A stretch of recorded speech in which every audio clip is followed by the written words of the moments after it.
Вчера мы разобрали иллюзии.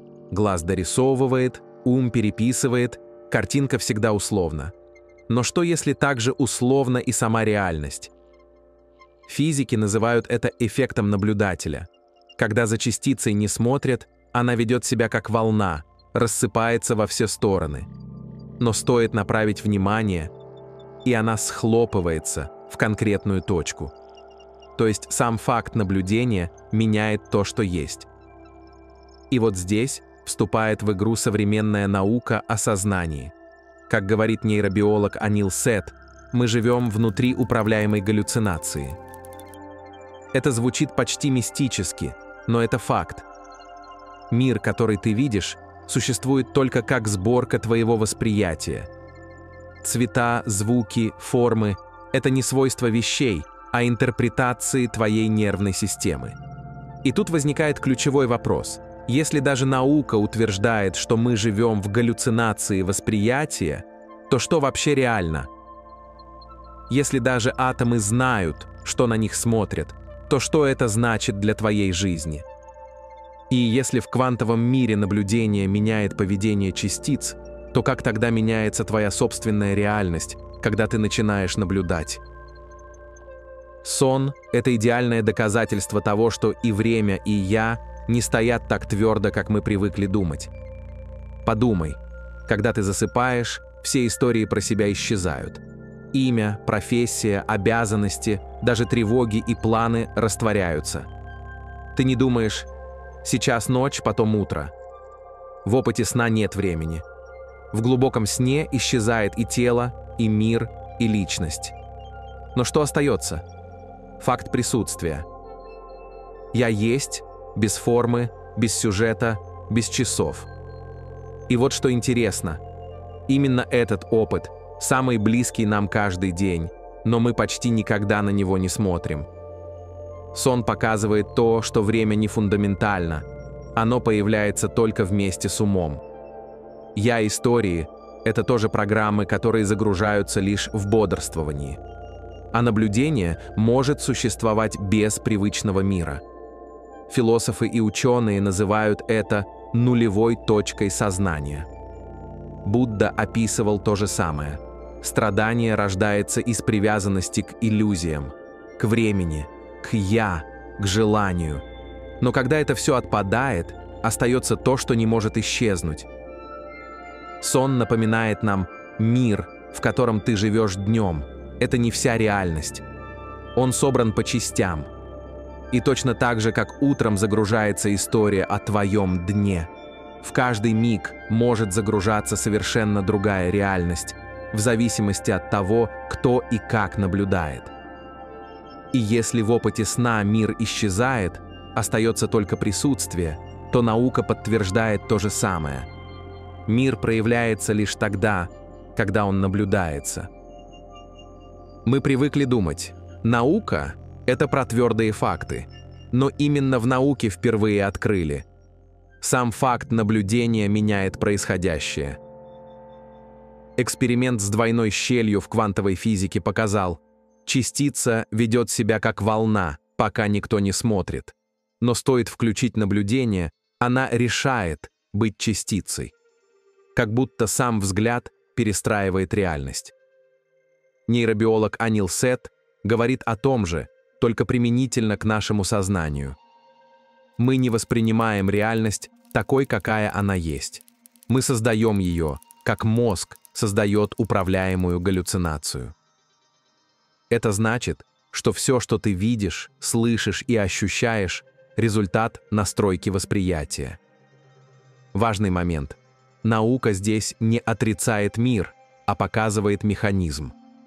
Реальность не дана нам напрямую. Она проявляется в зависимости от того, как мы смотрим. И здесь мы возвращаемся к самому простому, но самому радикальному. Если сон показывает, что мир может исчезнуть, и наблюдение остается, то наука подтверждает. Даже когда мир есть, он складывается только через взгляд.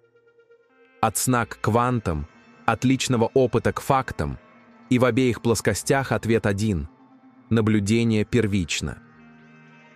Когда мы говорим «наблюдение», Уму кажется, что это еще одна функция, будто надо напрячься и следить. Но наблюдение не действие, оно само по себе. Оно как свет, который просто есть и делает видимым все остальное. И вот здесь раскрывается ключ. Наблюдатель никогда не в объекте, ни в теле, ни в мыслях, ни в эмоциях. Он всегда чуть глубже. Тело, мысли и эмоции приходят и уходят, но факт того, что они замечаются, не меняется. Это и есть ответ. За наблюдением стоит само присутствие. Оно не имеет формы, оно не в уме. Его нельзя увидеть, потому что оно и есть то, чем ты смотришь. «Я есть», не нужно искать. Оно не может исчезнуть. Оно всегда фоном, всегда присутствует. Просто внимание уходит в шум ума, в «я» истории. И тогда кажется, что опоры нет. В этот момент вопрос «кто я?» работает как резкий разворот внимания. Он словно выбивает привычного персонажа и возвращает тебя туда, что никогда не терялось. В чистое «я есть». Получается очень простая схема. Базовое состояние. «Я есть» всегда со мной.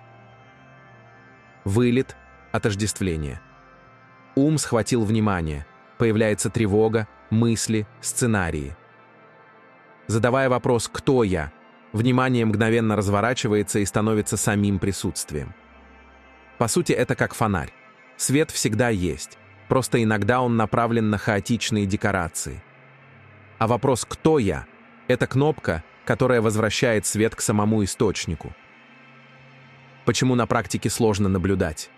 Потому что ум привык быть хозяином. Он все время создает комментарий, оценку, объяснение.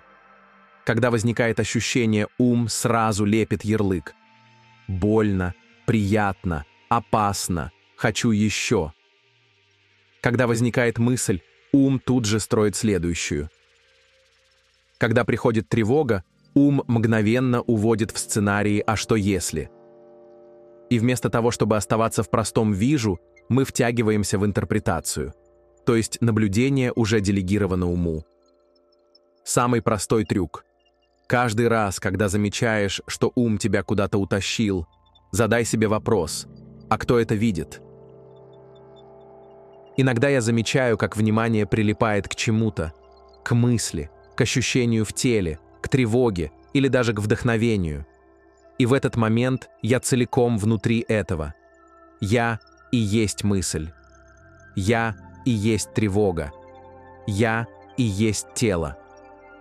Но стоит только остановиться и увидеть: подожди-ка, я же смотрю на это. Сразу происходит сдвиг. Я больше не мысль, а тот, кто ее замечает. Я не тело, а тот, кто видит его ощущения. Я наблюдатель. И в этот момент что-то освобождается. И если продолжать, то внимание начинает поворачиваться еще глубже. Не только на объекты, а на сам факт. Я есть. Просто ощущение присутствия, без ярлыков. Оно тихое, простое, но в нем есть невероятная полнота. Как будто все, что я искал во внешнем, вдруг оказывается здесь. И в этой тишине сам наблюдатель как будто начинает растворяться. Нет больше «я смотрю на что-то», есть просто факт, что я есть. А потом иногда случается еще один сдвиг. Даже это «я есть» тает. Словно нет уже даже того, кто утверждает «я». Остается только чистое «есть», без центра, без наблюдателя и наблюдаемого. И в этом состоянии все совершенно само по себе. Здесь нет вопросов, нет поиска, нет нужды во времени. Здесь только жизнь, как она есть.